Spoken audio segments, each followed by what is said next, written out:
Sollecitata dai consiglieri comunali Zicari e Gramaglia l'adesione alla nuova rottamazione delle cartelle esattoriali da parte della Giunta Comunale di Agrigento.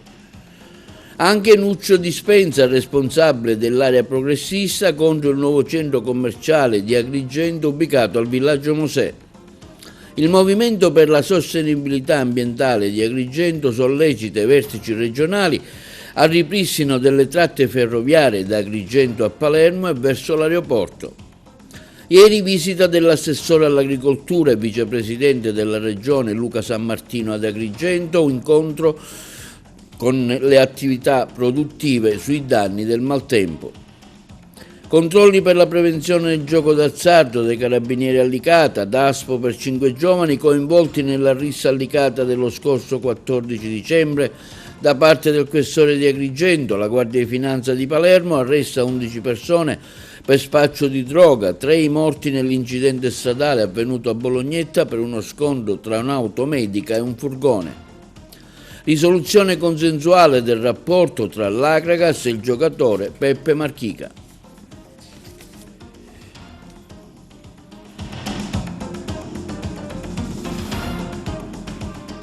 Buongiorno con il nuovo appuntamento di TV Notizie di oggi 30 gennaio. Un forte appello al Presidente del Consiglio Comunale di Agrigento Civiltà arriva dalla consigliera Roberta Zicari per l'adesione alla rottamazione Quinques per le cartelle esattoriali emesse dal Comune. Stesso tenore l'intervento del consigliere comunale di Fratelli d'Italia Simone Gramaglia. Il servizio. Un invito al Presidente del Consiglio Comunale di Agrigento Civiltà arriva dal consigliere comunale di Agrigento Roberta Zicari nella sua qualità di Presidente della Sesta Commissione. Le rivolgo un appello accorato, afferma la Zicari, convochi il Consiglio e ci faccia votare l'adesione alla rottamazione delle cartelle, ovvero la pace fiscale. Realisticamente la prima data utile potrebbe essere giovedì 8 febbraio. La prego di riunirci.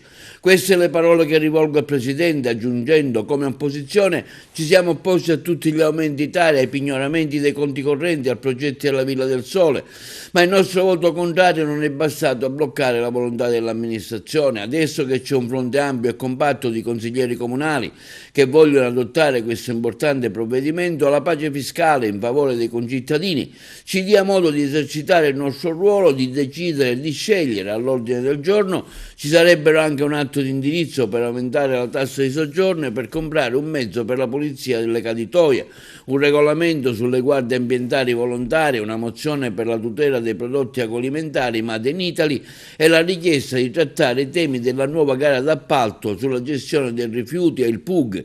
I punti all'ordine del giorno non mancano, ci faccia riunire. Già in passato sono stati diversi solleciti in tale senso, come quello del consigliere comunale di Fratelli d'Italia Simone Gramaglia, che ha scritto: a fronte di una proposta chiara e tempestiva si registrano invece un ingiustificato ritardo da parte del sindaco e della giunta. Anche l'assessore Lisci recentemente nel corso di una seduta consiliare ha dichiarato che l'atto del Consiglio va fatto al più presto, pena la decadenza di queste possibilità. Al momento nulla è accaduto, è tutto fermo, si ha l'impressione che l'amministrazione comunale anche questa volta non dia la possibilità ai tanti cittadini di usufruire di una legge nazionale fatta proprio per sgravare gli stessi cittadini da ingiunzioni di pagamento, magari fatti dallo stesso comune, come è avvenuto qualche mese fa con pignoramenti dello stipendio e della pensione, mettendo la gente in grave difficoltà. Consigliere Gramaglia, ecco, quali sono le ragioni per cui c'è questo ritardo in questa adesione, diciamo, alla rottamazione Quinquis, che sarebbe importante per molti cittadini? È una volontà politica oppure un ostacolo burocratico? Io sinceramente sui motivi del ritardo non ne so parlare, quali possano essere, se non potrebbero essere delle deduzioni. È sicuramente una scelta che, se verrà approvata dalla Giunta, consentirebbe ai cittadini di definire in modo agevolato i debiti comunali come IMU e Tari, pagando solo il dovuto, solo il capitale e le spese vive, con l'eliminazione di sanzioni, interessi e agi alla riscossione. È un provvedimento che secondo me potrebbe essere considerato solo di buon senso, che può garantire benefici ai cittadini e allo stesso tempo recuperare risorse per le casse comunali. Questo è secondo me lo spirito di quello che ho provato a trasferire ai miei colleghi consiglieri comunali, e spero che il sindaco e la giunta ne prendano atto e, al di là di quelle che possono essere le posizioni di maggioranza e opposizione, venga naturalmente presa in considerazione e dare il giusto rilievo alla proposta. Magari si vogliono fare scelte più immediate, come è successo qualche mese fa con il pignoramento dei conti correnti e delle pensioni? Il pignoramento dei conti correnti, il blocco delle somme è tutt'altra storia, è sempre uno strumento che è consentito dalla legge, però in quella maniera, come abbiamo visto, si è creato solo e esclusivamente uno scompiglio all'interno di quelle che possono essere naturalmente la vita quotidiana dei cittadini, perché comunque ha richiesto e richiederà sicuramente tempo per andare al CUP, che è all'ufficio preposto, andare a cercare di fare la rateizzazione dove è previsto, andare a fare praticamente la richiesta per lo sblocco delle somme, eccetera. È un percorso diverso, è un percorso che comunque colpisce le tasche dei contribuenti, perché in quel caso si vanno a applicare sia le sanzioni che naturalmente gli interessi di mora. Quindi è una scelta credo che il governo Meloni in questo caso ha dato uno strumento fondamentale, e che è giusto che comunque le amministrazioni, così come città come Palermo, anche città vicine come la stessa la Calmuto o Canicazzia hanno fatto, e quindi bisognerebbe aderire nel più breve tempo possibile come previsto dalla norma. Quindi la responsabilità è della giunta e del sindaco, quindi deve essere una scelta fatta dalla giunta che poi passa al consiglio? La scelta viene fatta dalla giunta, naturalmente le modalità vengono dettate dal consiglio, perché comunque verrà fatta anche chiamiamolo un regolamento, dove vengono dettate naturalmente i tempi e anche, voglio dire, anche sia la tempistica, ma anche le modalità per il pagamento. Quindi sicuramente sta alla discrezionalità del sindaco e della giunta poterle subito aderire entro i 60 giorni dalla data di pubblicazione della legge sul Gazzetta Ufficiale. E Nuccio Dispenza, portavoce dell'area progressista di Agrigento, interviene oggi sul via libera al centro commerciale del Villaggio Mosè, esprimendo il suo dissenso. Dispenza ricorda altresì anche a 60 anni dalla frana di Agrigento il dramma di Niscemi sia di monito anche per noi il servizio. Il via libera al centro commerciale del Villaggio Mosè sembra rispondere solo a una promessa da onorare ad ogni costo. Questo quanto afferma Nuccio Dispenza, portavoce dell'area progressista di Agrigento. In zona Cesarini, aggiunge Dispenza, sembra si voglia fare quello che si è tentato di fare a più riprese, anche provando a forzare il lavoro degli uffici tecnici, quando questi, legislazione e senno alla mano, indicavano che la strada non era quella di una compiacente nuova cementificazione. Cemento su cemento, un altro inutile centro commerciale per sferrare il colpo di grazia a un tessuto economico e sociale violentato. Recise le radici economiche e sociali e culturali, scolaggiate nuove iniziative, soprattutto quelle giovanili che invece potrebbero far rinascere i tradizionali luoghi del commercio cittadino, e il centro storico, aggiunge Dispenza. Questa sciagurata amministrazione miccichè sulla pelle di Agrigento e degli agrigentini sa rispondere solo alla logica del business e delle esigenze elettorali di una destra che qui sta scrivendo la pagina più nera. Dispenza interviene anche sul dramma della frana. A 60 anni il dramma di Niscemi sia di monito anche per noi. Alla luce di quanto vissuto in queste ore a Niscemi, Agrigento e gli agrigentini dovrebbero ricordarsi che quest'anno sono 60 anni dalla frana che colpì la parte più occidentale del suo centro storico, quartieri che ancora portano i segni di quel nostro dramma.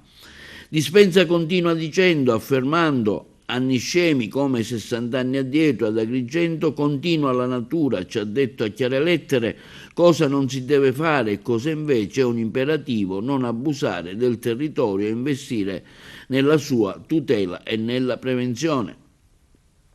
Nell'anno che ricorda i 60 anni della frana, aggiunge Dispenza, dovrà essere un imprescindibile atto di responsabilità nei confronti degli agrigentini dare priorità all'assetto del territorio, all'arricchimento del verde, al recupero del vasto patrimonio edilizio e culturale del centro storico, più che a pensare nuove copiose colate di cemento, pure nell'ultimo fazzoletto di terra fin qui risparmiato a un business che si dimostra miope. Questa inversione di rotta, conclude la nota di Dispenza, richiama alle note responsabilità del governo della città e richiede il responsabile contributo di quelle categorie economiche e professionali che tanto impegno riservano oggi all'antico progetto dell'aeroporto. Richiesta urgente ai vertici della Regione di intervento per il ripristino delle corse ferroviarie da Agrigento a Palermo e verso l'aeroporto e la riqualificazione della stazione di Agrigento arriva da parte del presidente Alessio Lattuca del Movimento per la Sostenibilità Ambientale e Servizi.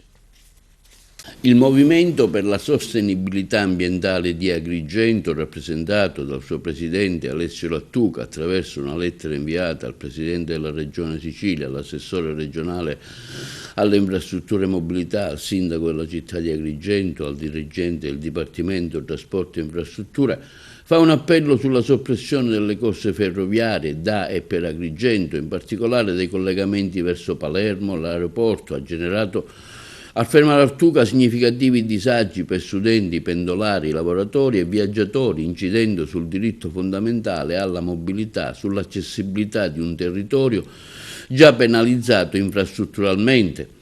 Tale corse, afferma il presidente del movimento, erano state attivate nell'anno di Agrigento Capitale Italiana della Cultura come strumento di sviluppo del turismo culturale e di incremento dei flussi turistici verso la città, con la presentazione ufficiale e la celebrazione istituzionale. Il progressivo abbandono delle corse, incluso il venir meno dei collegamenti a lunga percorrenza, ha determinato uno stato di degrado della stazione ferroviaria di Agrigento, priva di servizi essenziali per l'utenza come bar, spazi di attesa e di accoglienza, e scarsamente presidiata. La mancanza di collegamenti adeguati e di infrastrutture funzionali compromette l'accessibilità, scoraggia l'uso del trasporto pubblico e contraddice le politiche di valorizzazione culturale e turistica del nostro territorio. Considerando pertanto che la Regione Siciliana, quale soggetto titolare del patto di servizio con le Ferrovie dello Stato, dispone di strumenti normativi e amministrativi per garantire livelli minimi di servizio ferroviario e sicurezza dei cittadini. E l'assessore all'agricoltura, nonché vicepresidente della Regione, Luca Sammartino, ieri ad Agrigento ha incontrato i rappresentanti delle attività produttive colpite dal recente ciclone Henry, illustrando le nuove risorse che il governo siciliano sta mettendo a disposizione del settore agricolo. L'assessore Sammartino, rappresentante della Lega, ha anche incontrato diversi esponenti della politica agrigentina in vista del prossimo appuntamento elettorale ad Agrigento e in alcuni comuni della provincia. Noi lo abbiamo intervistato.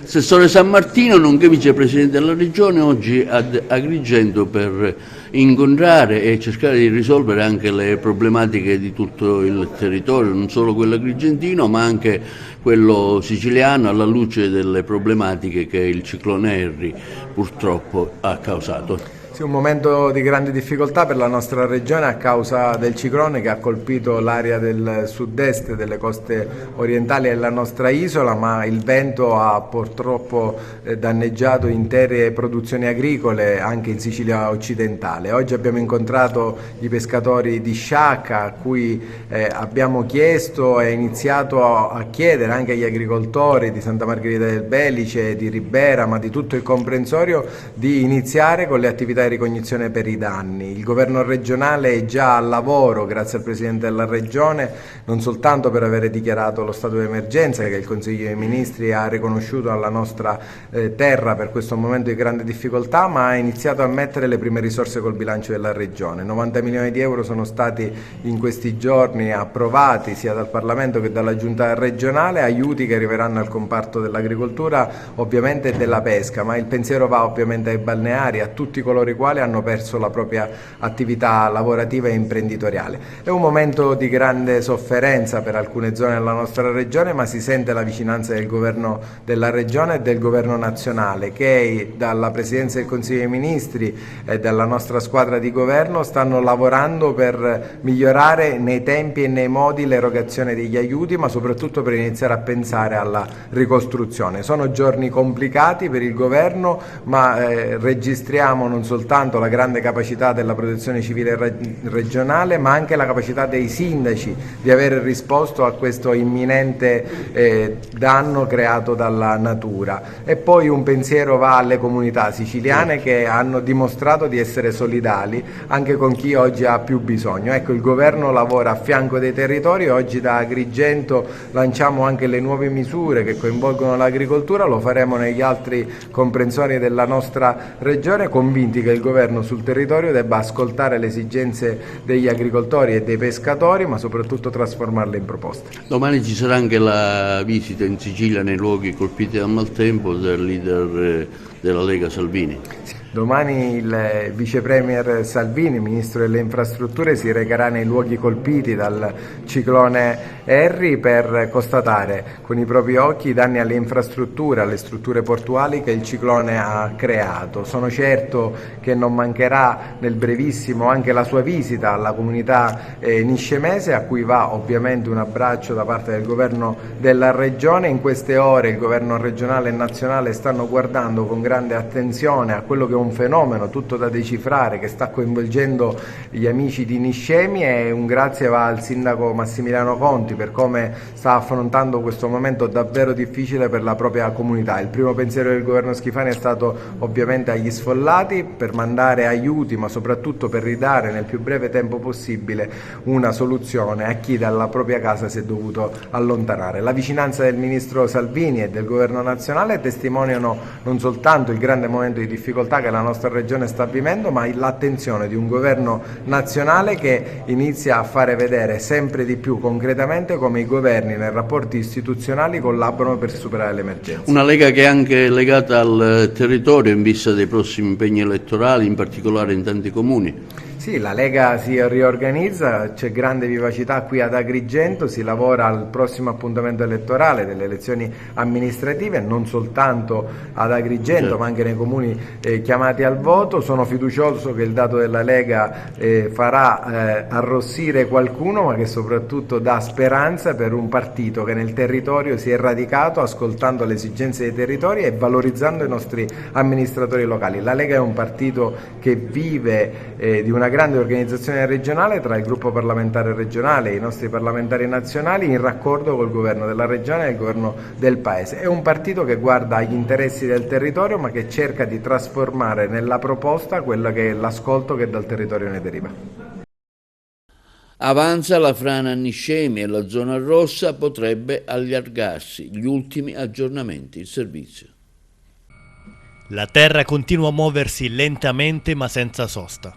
A Niscemi, nel cuore della provincia di Caltanissetta, la frana che da giorni sta divorando il versante occidentale dell'abitato non accenna a fermarsi.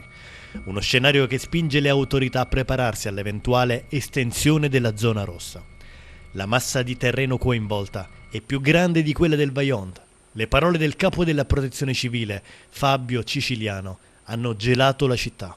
Il paragone con una delle più grandi tragedie del Novecento non è solo evocativo. Secondo i tecnici, il volume di sabbia e argilla in movimento supera quello del disastro del 1963.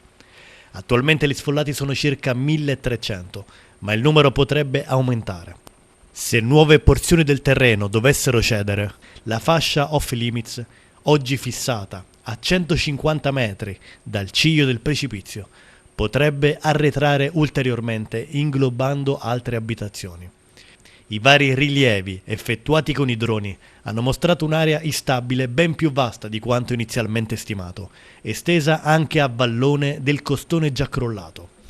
Intanto la vita quotidiana della città è sospesa. Nei vicoli deserti della zona rossa si ripete ogni giorno una scena dolorosa. Gli sfollati accompagnati dai vigili del fuoco rientrano per pochi minuti nelle loro case per recuperare vestiti, documenti, fotografie, piccoli oggetti carichi di memoria. Finora sono stati effettuati circa 400 interventi di questo tipo, con una media di 70-80 al giorno. Dove il rischio è troppo elevato però, non entra nessuno. Le palazzine a poche decine di metri dal baratro sono interdette anche agli operatori. Le conseguenze si riflettono anche sui servizi essenziali. Dopo giorni di stop è stata ripristinata la fornitura del metano, interrotta a causa della rottura delle tubazioni. Resta però il nodo delle scuole. 5.000 studenti sono a casa. 3 istituti elementari in zona rossa non riapriranno e una ventina di classi verranno redistribuite. Il rientro tra i banchi è ipotizzato per i prossimi giorni, ma l'incertezza domina. C'è poi la questione del futuro degli sfollati. Secondo Siciliano, molte abitazioni non potranno mai essere rioccupate, dovranno essere demolite.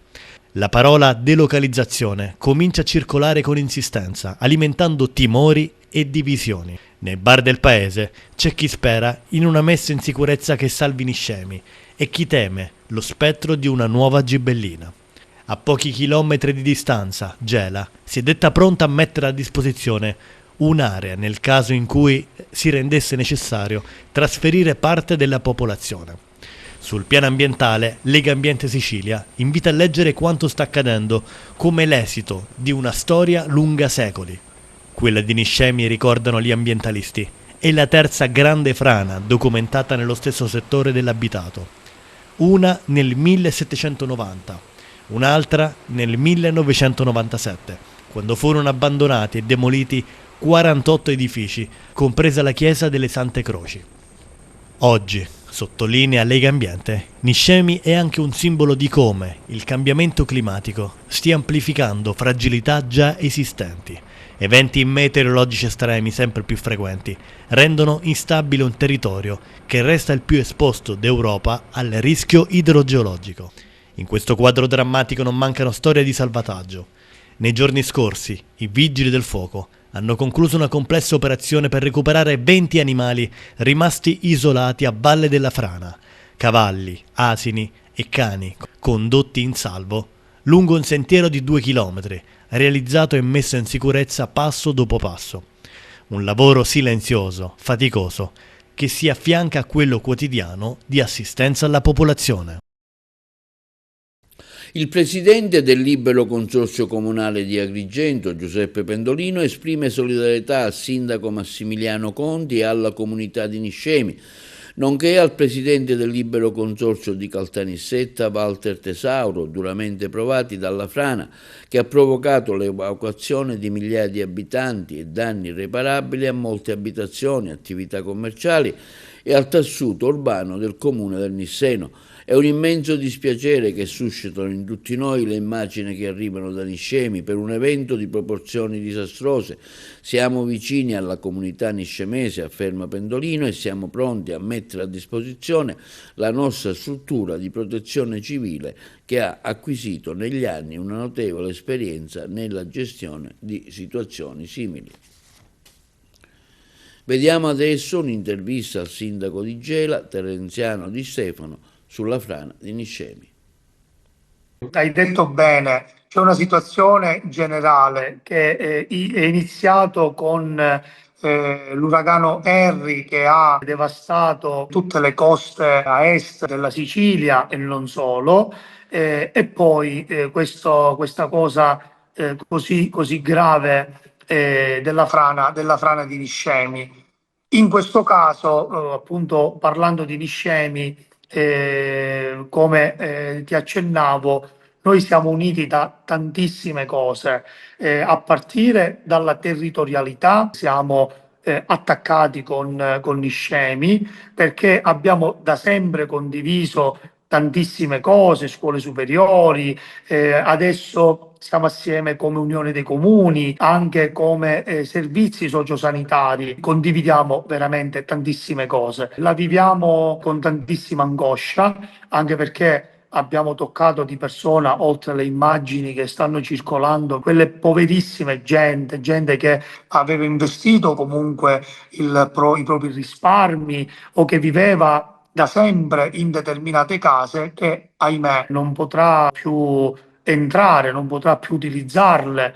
E addirittura da quello che ho sentito anche dal capo del Dipartimento Nazionale di Protezione Civile, non gli verrà nemmeno consentito, soprattutto quelli che si trovano nella fascia della frana, di andare a prendere le cose più importanti. Quindi stiamo parlando che gente che ha perso tutto. Voi come municipalità è chiaro che venite visti come il riferimento. Gela è una delle città più grosse della Sicilia, non lo scopro sicuramente io. Svolgere il ruolo di primo cittadino di Gela è come svolgere il ruolo di primo cittadino dei comuni che si affidano a voi. Ecco, con il primo cittadino di Niscemi, in questi minuti, cosa vi siete detti? Ci siamo sentiti fino a ieri sera proprio per delle pratiche dell'Unione dei Comuni che dobbiamo portare avanti. Ovviamente è scontato dirlo, la massima disponibilità qualora dovessero servire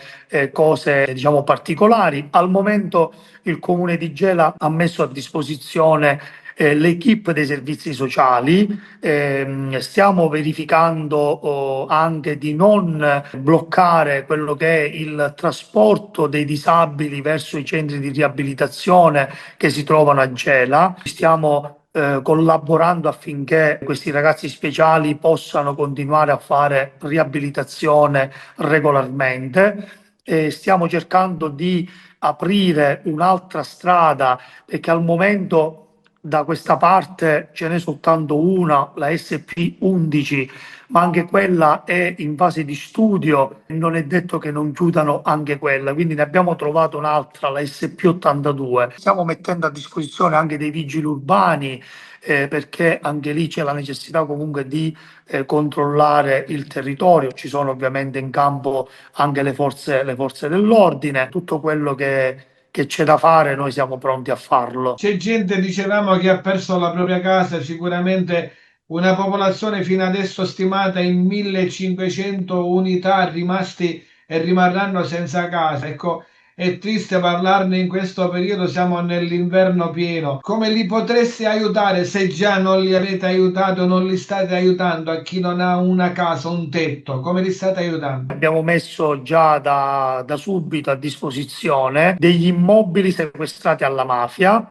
che sono oramai di proprietà del comune di Gela, sono proprio degli appartamenti, e quindi abbiamo detto sia al sindaco Conti, ma anche lo abbiamo riferito alla prefettura, se ci sono dei soggetti che magari non vogliono dormire lì nella struttura sportiva, oppure non possono continuare magari a dormire presso familiari, noi abbiamo queste case già messe a disposizione, e abbiamo anche dei piccoli appartamenti dell'housing sociale. È un progetto di tantissimi anni fa, di accoglienza, di accoglienza veloce, per esempio di donne vittime di violenza, che vanno allontanate dal nucleo familiare, da quell'abitazione, vanno immediatamente lì. Quindi da subito abbiamo messo a disposizione questi locali che sono del comune di Gela, e in più abbiamo proposto,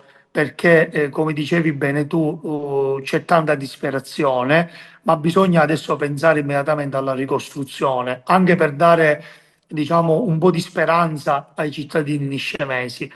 Linea alla regia per la pubblicità. E la Giunta regionale nell'ultima seduta ha approvato la nomina dell'agrigentino Salvatore Iacolino a direttore generale dell'azienda ospedaliera universitaria Policlinico Martino di Messina. Iacolino ricopre attualmente la carica di dirigente generale del Dipartimento regionale pianificazione strategica dell'assessorato della salute ed è stato anche commissario straordinario del Policlinico di Palermo. Il provvedimento verrà adesso inviato all'Assemblea regionale siciliana per il parere della Commissione Affari Istituzionali. Passiamo alla cronaca. A Licata, controlli dei carabinieri in collaborazione con l'ufficio delle dogane e monopoli per la prevenzione del gioco d'azzardo patologico, sequestrati apparecchi irregolari ed elevate sanzioni per oltre 80.000 euro il servizio. A Licata i carabinieri della locale stazione, con il supporto tecnico del personale dell'Agenzia delle Dogane e dei Monopoli, sezione controlli, hanno svolto un controllo mirato del territorio finalizzato alla prevenzione e al contrasto del gioco d'azzardo patologico. Nel corso delle attività sono stati sottoposti a verifica 2 esercizi commerciali del centro città. Nel primo caso, presso un'attività ubicata in centro, i militari hanno riscontrato la presenza di 5 apparecchi automatici da gioco privi di attestato di conformità e non collegati alla rete telematica, per i quali non risultava autorizzata l'installazione.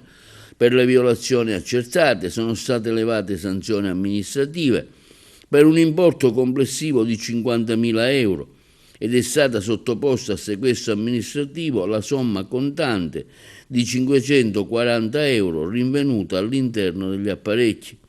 In esito alla successiva verifica effettuata presso un secondo esercizio commerciale, sempre al centro città, sono stati rinvenuti 3 ulteriori apparecchi automatici irregolari, anch'essi privi di attestato di conformità e non collegati alla rete telematica e installati senza la relativa autorizzazione. In questo caso sono state elevate sanzioni amministrative per un importo complessivo di 30.000 euro e le macchinette sono state sottoposte a sequestro. Risse e violenze in provincia. Il questore di Agrigento emette 5 provvedimenti d'Aspo Willi nei confronti di giovani aggressori responsabili della rissa avvenuta lo scorso 14 dicembre a Licata. Arriva l'ennesima risposta della Polizia di Stato nei confronti dei protagonisti della cosiddetta movida violenta. In particolare, il questore di Agrigento, Tommaso Palumbo, ha emesso nei giorni scorsi 5 provvedimenti DAC ex articolo 13 bis, cosiddetti DASPO, nei confronti di altrettanti giovani minorenni resisi responsabili di una rissa che si è verificata lo scorso 14 dicembre a Licata in piazza Sant'Angelo. Le indagini svolte dal personale in servizio presso il locale commissariato di pubblica sicurezza, soprattutto attraverso l'acquisizione delle immagini dei diversi impianti di videosorveglianza presenti sui luoghi degli eventi, hanno permesso di ricostruire le fasi concitate della rissa, presumibilmente scaturita da qualche parola di troppo e che ha visto coinvolti un nutrito gruppo di giovani, di cui alcuni ancora da identificare.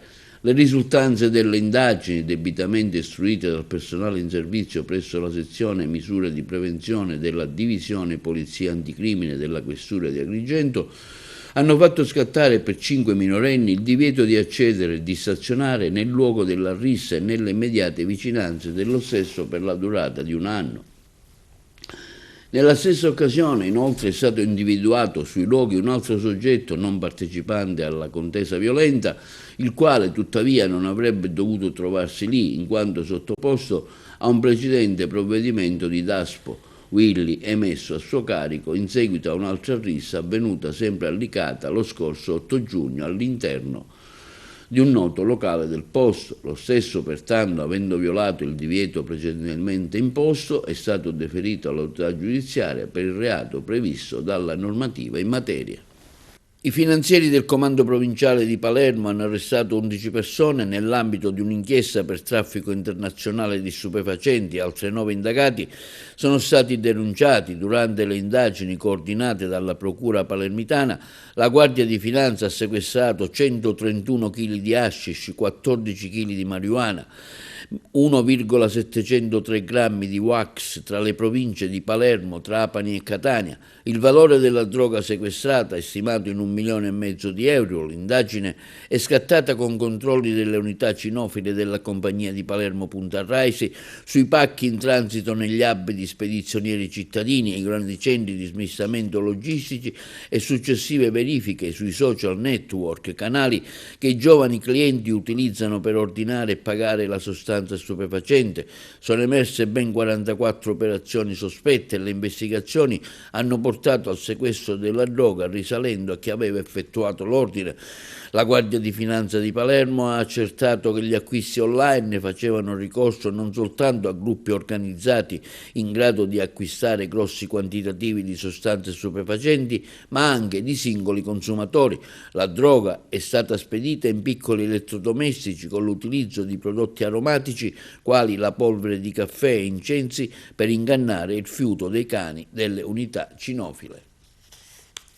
Un'operazione, quella della Guardia di Finanza di Palermo, che in circa 6 mesi è riuscita ad individuare oltre 150 kg di sostanze stupefacenti e sottoporre agli arresti 11 soggetti, oltre a denunciarne altri, facenti parte di una vera e propria rete che aveva individuato un canale di approvvigionamento parallelo delle sostanze stupefacenti con delle metodologie tipiche dell'e-commerce, quindi con l'accesso ad un catalogo all'interno del quale individuare la sostanza stupefacente di interesse, la tipologia di servizio offerto, come per esempio un tracker, un GPS che poteva essere associato, e anche le modalità di occultamento che potevano andare dall'occultamento all'interno di un forno sino all'interno dei cuscini, prodotti per la casa, in maniera tale da rendere difficile l'individuazione da parte delle forze di polizia. I pacchi poi dall'estero sarebbero arrivati qui nei centri di distribuzione postale della provincia di Palermo per arrivare anche nelle altre province della regione. Una metodologia che faceva dei soggetti interessati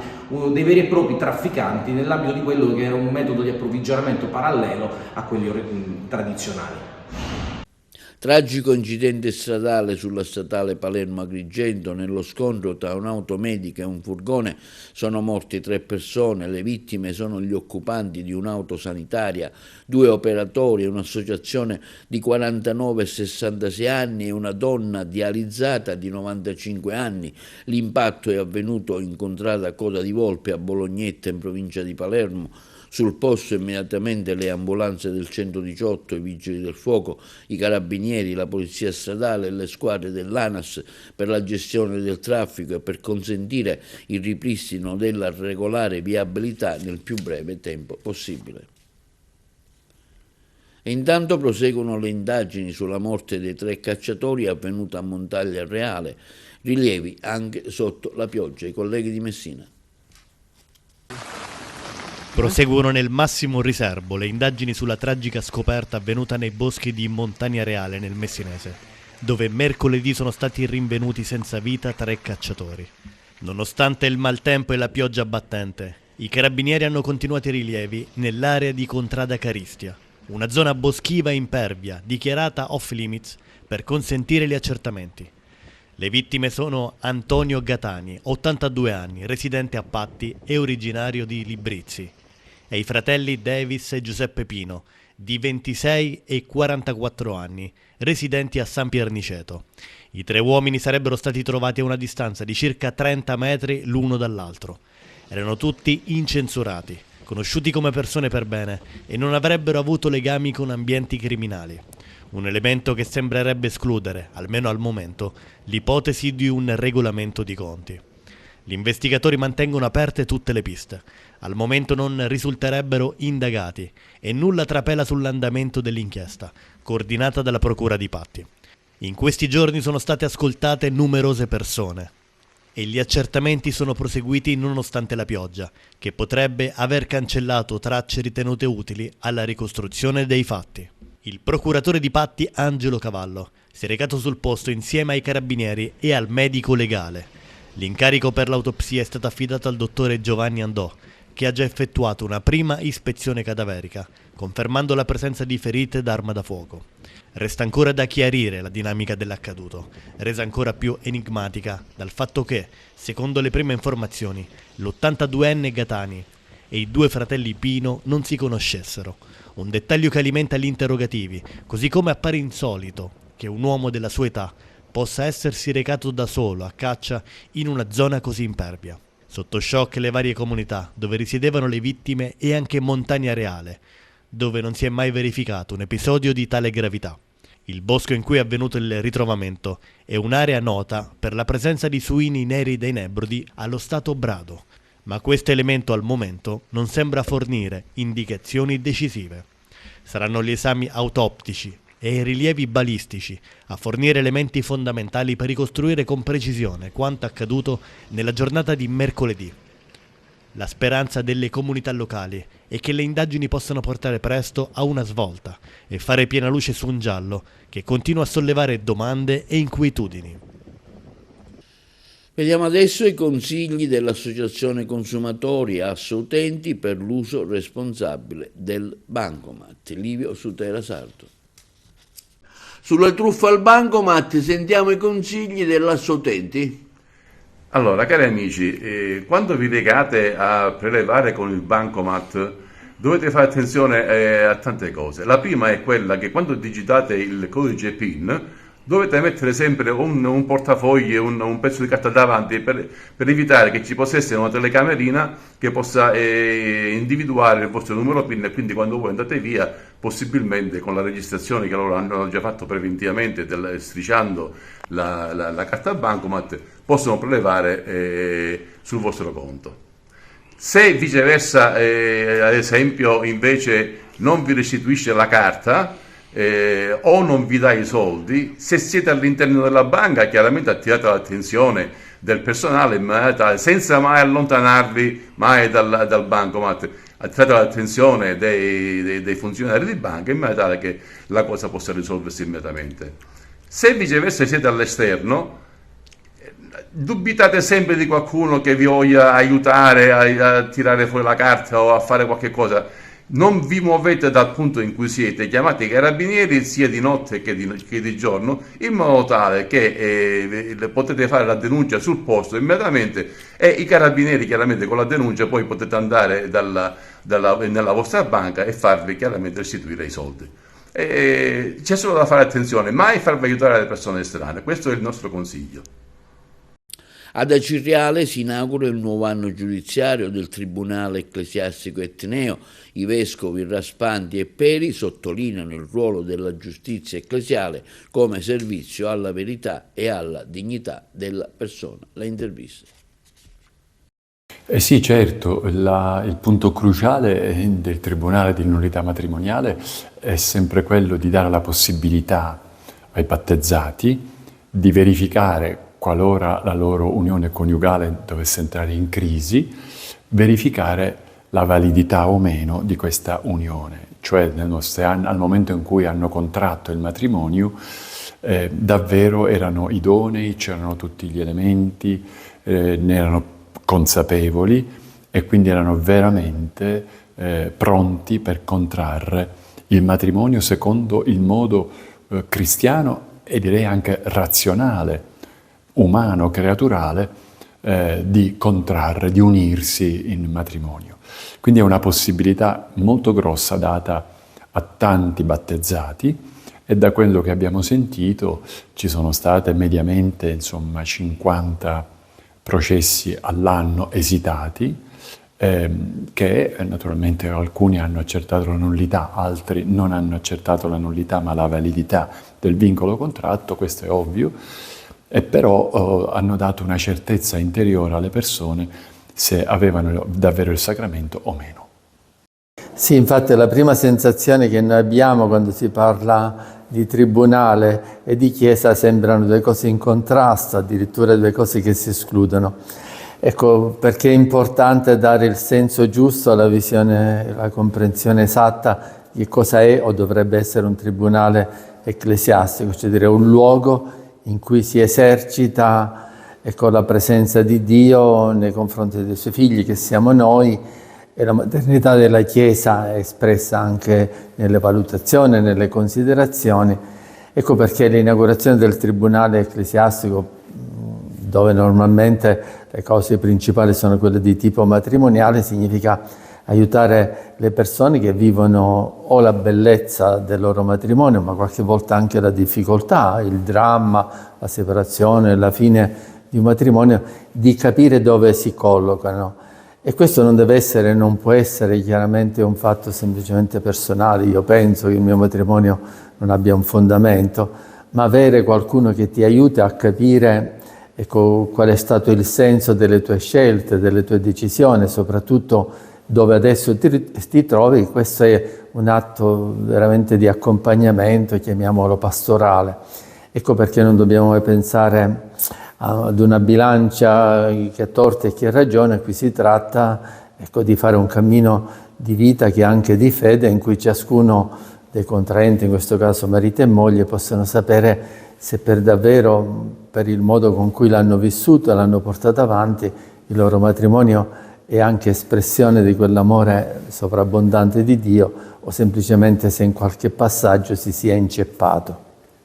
Non è la rigidità della curia, no?